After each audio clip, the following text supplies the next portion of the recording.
Hello guys, magandang araw. Welcome po ngayon sa ating channel. So ngayon, ituturo ko po sa inyo yung paano natin gawin yung box control ng 5 piso Bindo car wash machine. So ngayon, isa-isahin po natin yung mga materials na ating dapat bilhin at alamin natin kung ano ang mga function nila. So ngayon, ipapakita ko sa iyo lahat ng mga gamit natin. So dapat nating ihanda or dapat nating bilhin. So ito po siya. So ito po, mag-start po tayo sa power supply kasi dito naman po sa power supply, dito naman po nanggaling yung buhay ng ating machine. So meron tayo ditong isang transformer type na uh, para sa ating supply at meron din tayong regulated type. So mas pinili ko guys itong transformer type kasi naman hindi siya sensitive pagaling sa voltage fluctuation. So ito namang regulated type is madali lang siyang masira at hindi niya kayang i-handle yung long-term service ng ating machine. So palagi tayong nagka-aberya kapag ito ang ginagamit natin. So ang kakaiba po nito is ito po ay transformer lang. Ayan po, ang output niya is 12,012 1 ampere. So hindi po ito yung supply natin. Kailangan pa natin siyang lagyan ng capacitor at ng diode. So ipapakita ko din sa inyo kung paano i-assemble tong power supply natin. So ito po yung unang makikita natin sa ating mga car wash window. So ito ang coin slot. So ang gamit nito is dito mo ilalagay yung 5 piso mo. So ang advantage ng coin slot na to is pwede siya sa mga bago at lumang 5 piso. So kung napapansin nyo is yan, meron siyang butas. So ito yung nakalagay sa harap at papasok yung 5 dito. Yan, pagdating dito, so dito sa unang butas is i-reject na yung hindi 5 piso na nilagay mo. For example, 1 piso or piso.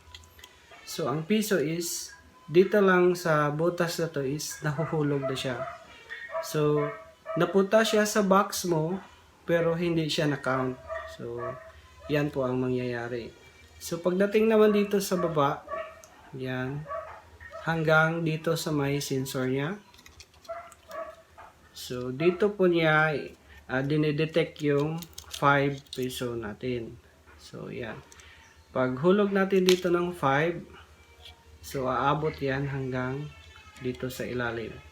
So, dito na niya malalaman na meron tayong hinuhulog na 5. So, meron dito mga maliliit na mga parts. So, composed of transistors.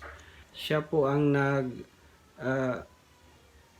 nagde-detect ng ating 5 piso na hinuhulog natin. So, hindi kumpleto yung box kapag ito lang. So, meron pa tong control board kung saan natin i-send ang nadidetect niyang signal papunta sa ating control board. So, ito naman guys, ito yung pinaka-utak ng ating control box. So, nandito talaga ang literal na control. So, ang makikita natin dito is yung display niya na digital. So, detachable po yan para ilipat mo sa front panel kung saan yung box mo nakalagay para makita sa mga customer.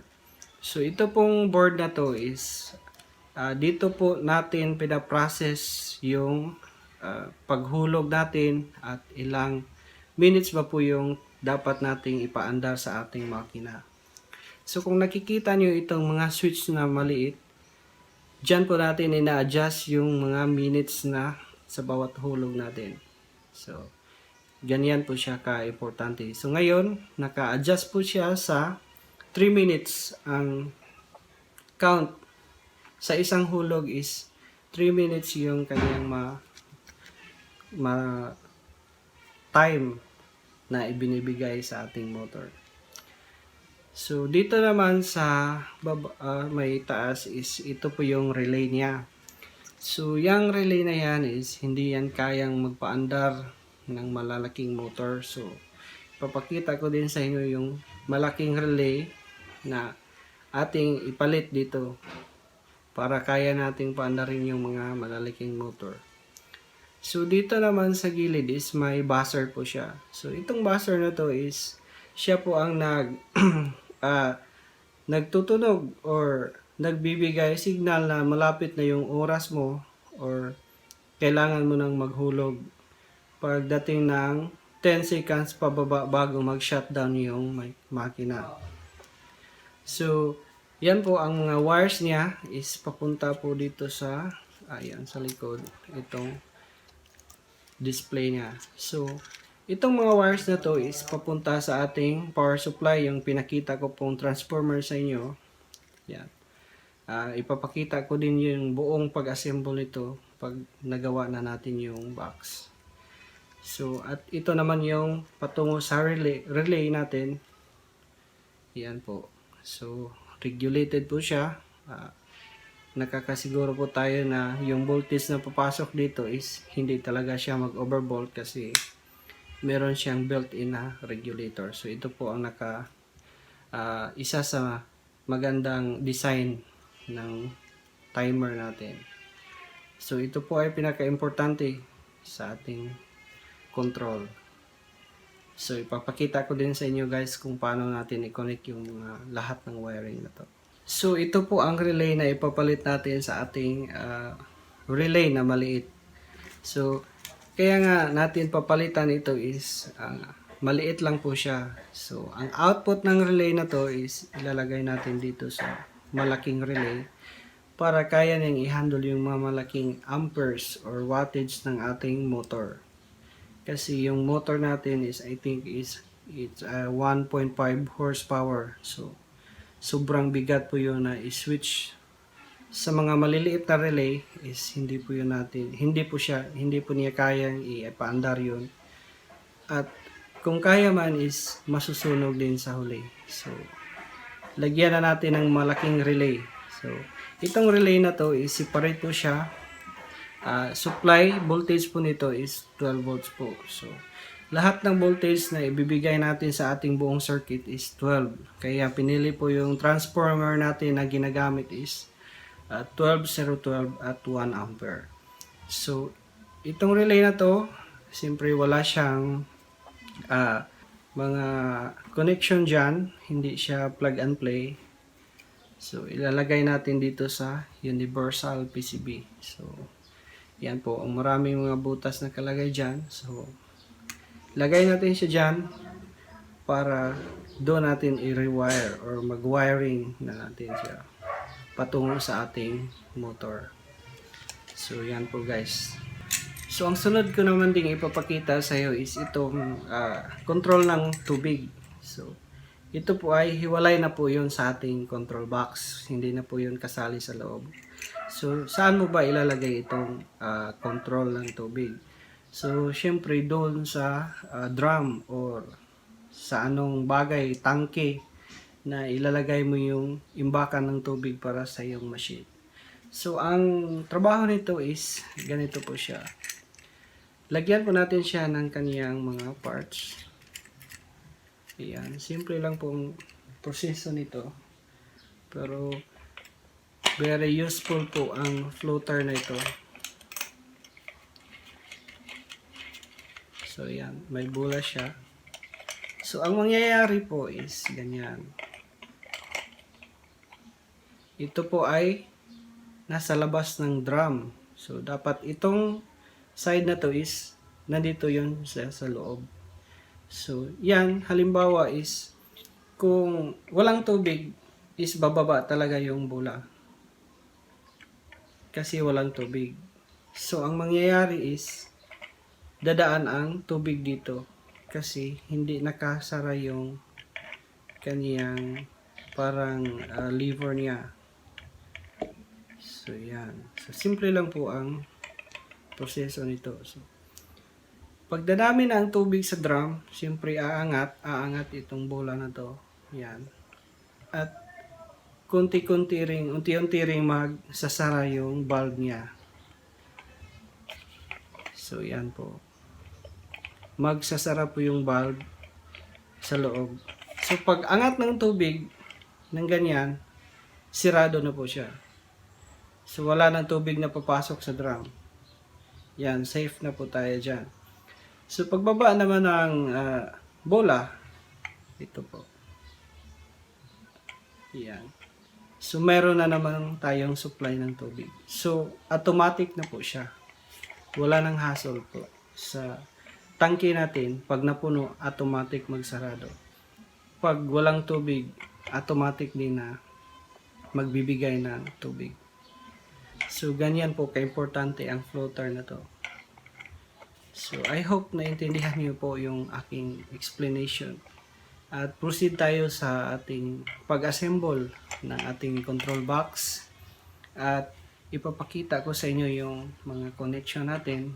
At syempre, unang-una, gagawa tayo ng box. So ang gagamitin nating materials is yung plywood na I think it's a 3/4 ang sukat. So gagawa tayo ng box para safety yung mga gamit natin na ipapasok natin siya sa loob. At doon natin i-connect yung mga parts natin. So, yan po guys.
ito na yun, na-connect na natin yung ating coin slot at saka yung display. So meron tayong lock dito, is yung hindi naman yung ito yung lock talaga niya, kasi lalagyan pa ito ng grills pagdating na doon sa i-install natin.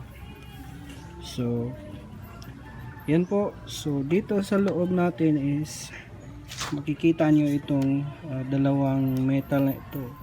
So ito po ay nilagay ko kasi ito po ay napaka-importante sa ating coin slot, kasi kapag ito ay naggalaw is magka-count siya ng marami. So yan po, linagyan ko ng support para solid na yung area na to, hindi siya basta-basta ang mag-vibrate, kasi hindi naman yung problema natin pagdating ng matagal na panahon is itong sensor natin is hindi mag-malfunction siya. So dito naman sa display, so yan po. So ito ngayon yung transformer natin. So lagyan pa natin siya ng capacitor at saka diode para makuha po natin yung 12 volts DC na working voltage po sa ating control. So yan po, paalala lang po, ito pong dito po is napaka-delikado po ito, kasi dito po is ginagamitan ito ng 220 volts dito sa kabila. So ang 220 volts is napaka-delikado po niyan kapag ikaw ay nakuryente. So kung gagawa ng ganitong supply, dapat mag-ingat po tayo.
So ngayon, i-test na natin yung voltage natin gamit ng ating analog tester. So lagay natin ang ating range sa 50 sa DC volt.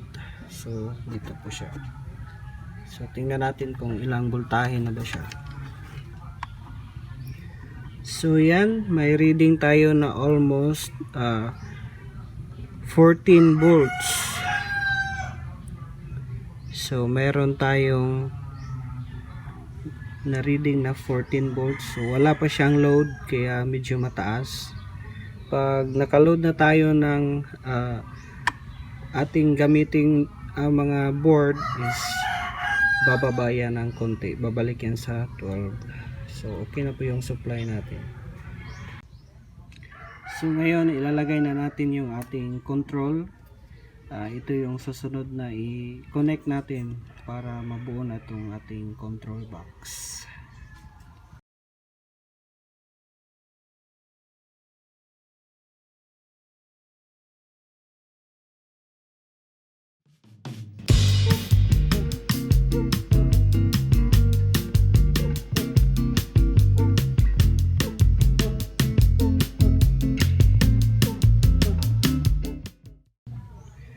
So ngayon ilalagay na natin yung kaniyang digital display.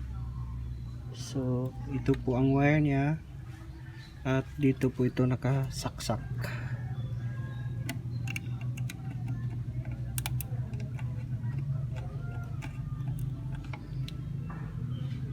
So ngayon ipa-power on na natin siya gamit itong supply niya dito sa gilid.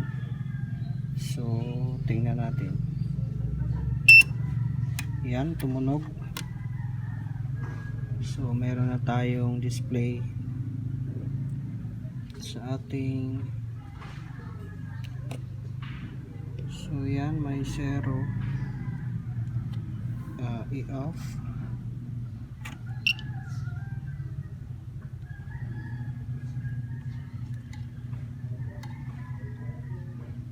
So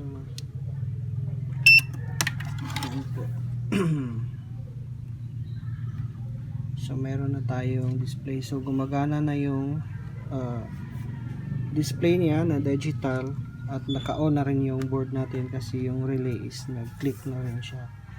So ang isusunod nating i-connect is itong coin slot para ma-check natin kung gumagana ba ito.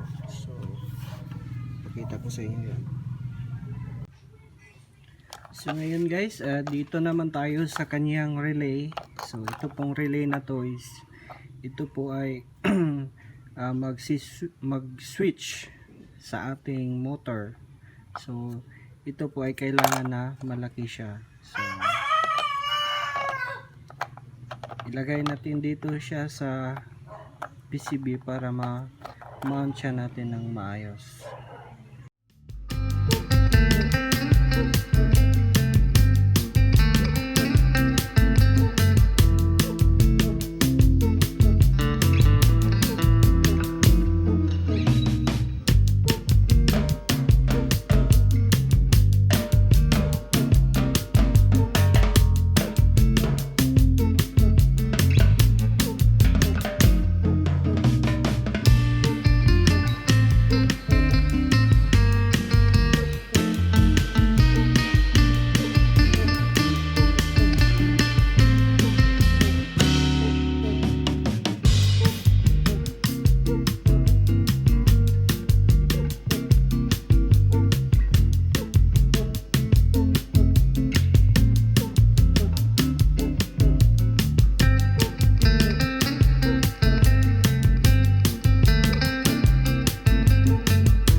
So ngayon guys, i-wiring na natin yung relay natin.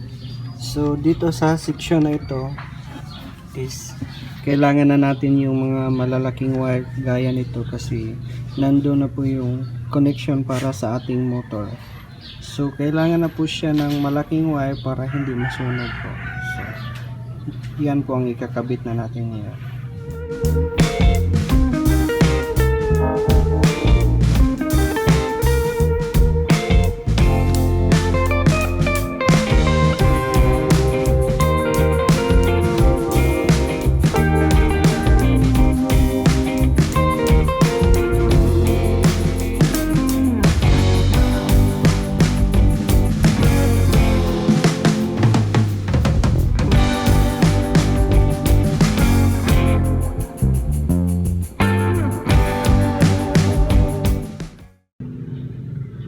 So ito guys, bago pa natin siya i-final at saka i-testing, so ito yung mga bagay na kinabit natin. So yung power supply, itong may transformer papunta dito sa mainboard yung out niya. So ito yun, itong socket na to, at ang coin slot, so ito po papunta din dito sa board natin, at saka yung display yan, so dito din yan, at saka ang relay ito is nandito rin siya. So lahat nakakonect lang dito sa ating mainboard. So ngayon ating i-test siya kung gumagana ba siya lahat, at para ma-final na natin. So bago natin siya i-testing is meron tayo ditong sample na lumang 5 at saka yung bago at saka piso. So alamin natin kung anong mangyayari kapag may naghulog ng piso. So ito pong coin slot natin is ang sensor niya is dito sa pinakahuli. So ito. So i-try natin yung 5. So ito naman yung nakasanayan nating gamitin. So ayan, aabot talaga siya sa sensor. At ito namang bagong 5. So i-try natin siya. So doon siya, aabot pa rin siya sa sensor natin. So ang nakadesign kasi ng coin slot na to is para sa mga bago at lumang 5 piso. Paano naman kapag piso ang ating inuhulog?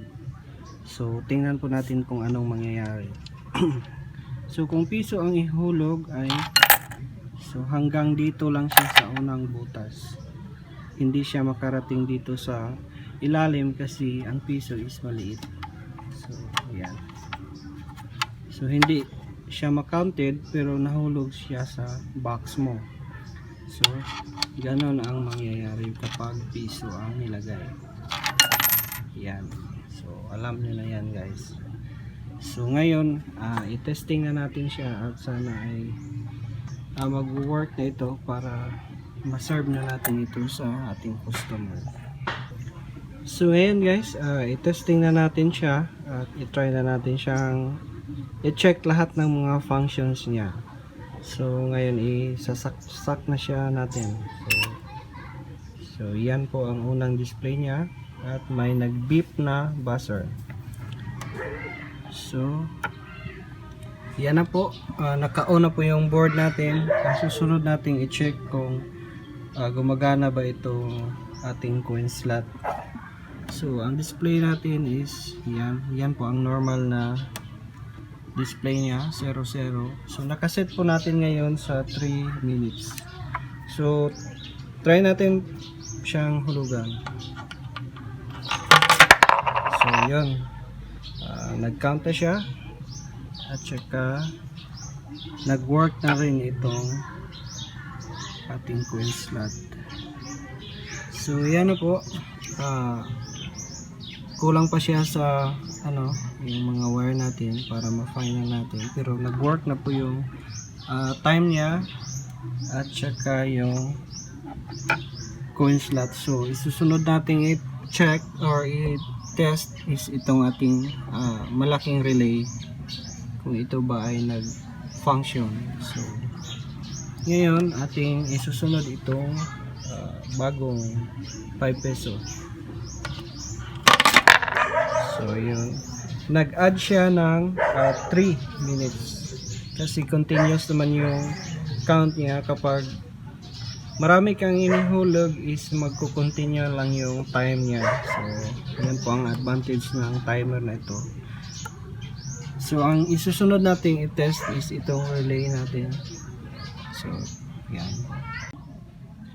So ngayon guys, i-testing na natin yung ating itong relay natin. So itong dalawang wire na, itong isang wire na to is yung papunta sa ating bulb. So ang gagamitin natin, ang pang test ngayon is itong bulb na to. So itong isa naman is yung temporary na AC supply natin, at itong isa is papunta sa ating bulb. So mga malalaking wire yung papunta sa kanya kasi yung motor na gagamitin natin is kailangan ng malaking wire. So ngayon i-testing na natin siya. So alamin natin kung nag-work ba itong malaking relay na to. So lagyan na natin siya ngayon ng 5. So yun, gumagana na po.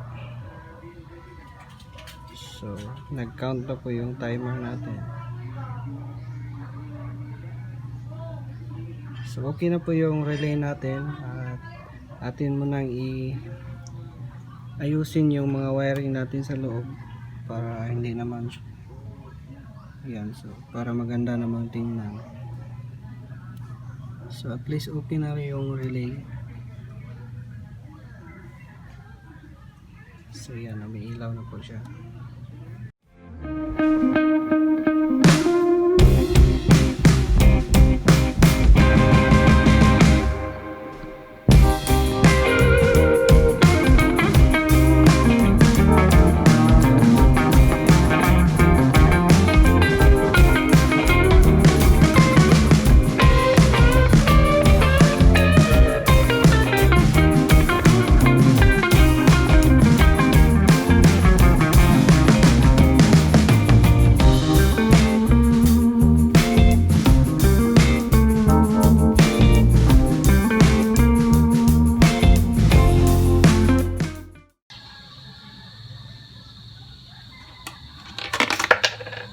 So guys, ito na po yung output ng ating ginawa.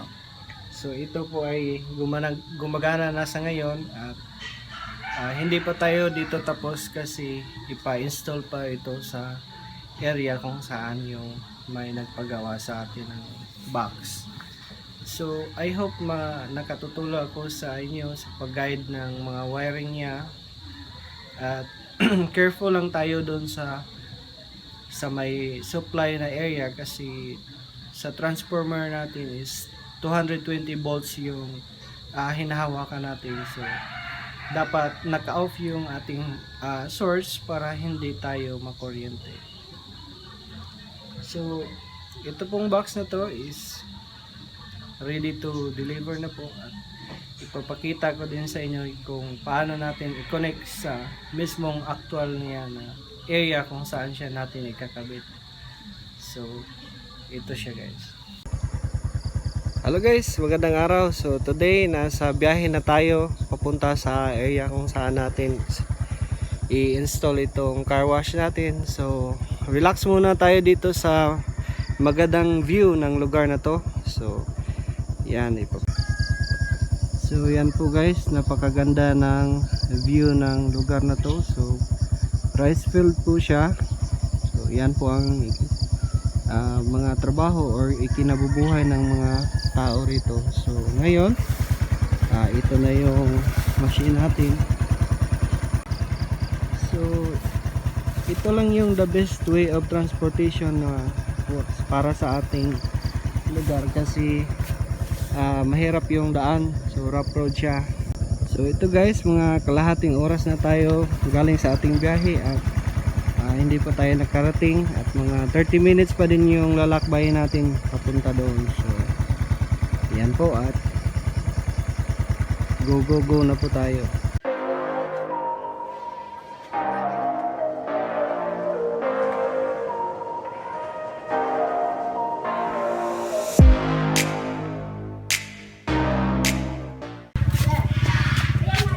Hello guys, magandang araw. So today dito na tayo ngayon sa area kung saan natin i-connect yung ating machine. So yan na po siya, i-connect na natin yung ating timer doon sa motor natin. So guys, ito yung motor niya. So ito yung i-connect natin doon sa ating timer. So yan po. So malaki yung motor na to, at saka ito mismong pump ng tubig. So ito yung mga hose niya papunta sa ating source ng tubig, at yung blue naman is papunta na doon sa ating nozzle.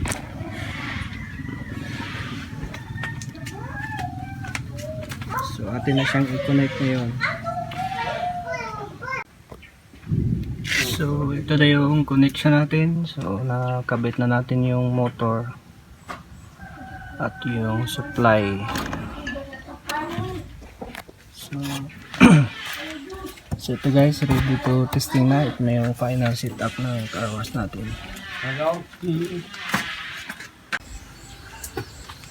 So ito na guys, final testing.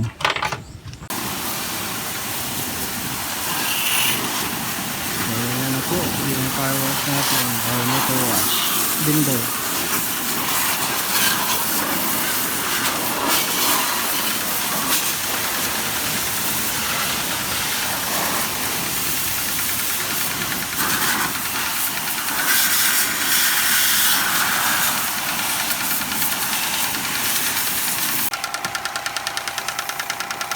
Ito na yung makina niya.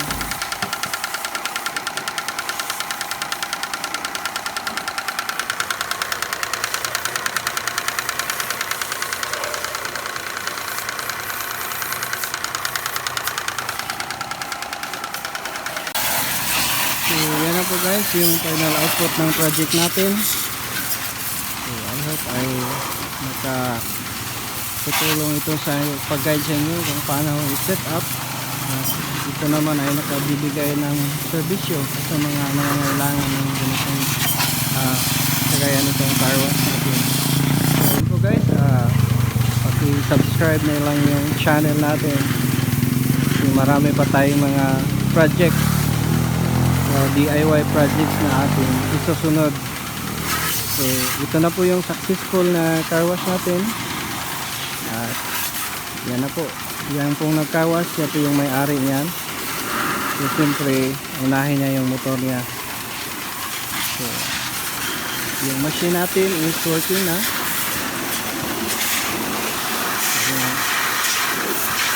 Yan na po. So ito guys, maraming salamat.